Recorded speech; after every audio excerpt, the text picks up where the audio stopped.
Hi, this is Krysta Gibson with Keeping It Real.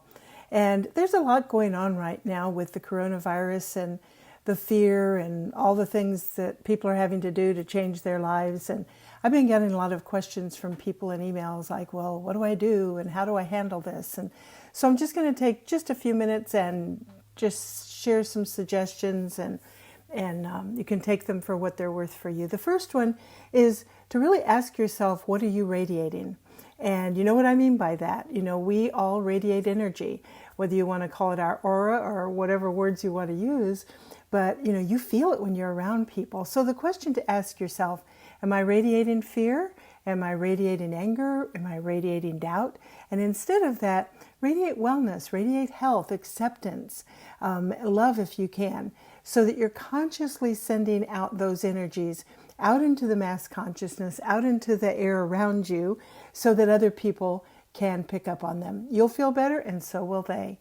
Number 2, use your other rules. You know, use your tools like visualizing, affirming.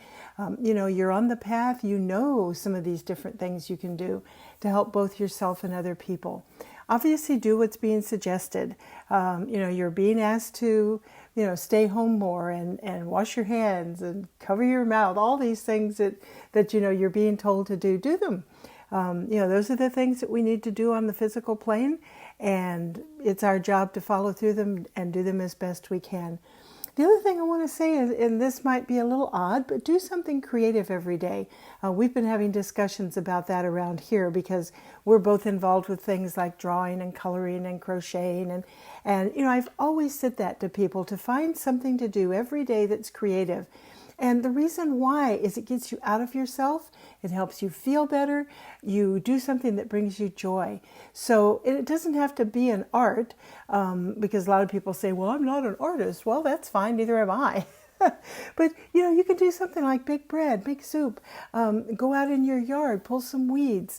There's all different things that you can do where you can create something, even take some rocks and make a little heart on the ground, or, you know ways to be creative. Just make sure every day you're doing at least one thing that's creative, if not more. Keep your sense of humor, keep your sense of lightness. You know, there are things going on all the time that are still humorous, that are still light. Focus on those rather than on the dark things, and let yourself laugh. Let yourself have a good time. It's okay to do that.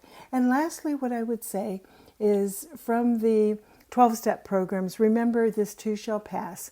Things like this do eventually pass. And if you realize that this is just a stage that the planet's going through, that we're all going through, that makes you realize, you know, someday this will be over. I'll look back at it and just think of the great stories that I'm going to have to tell. That's it for now. I wish you the best and radiate wellness.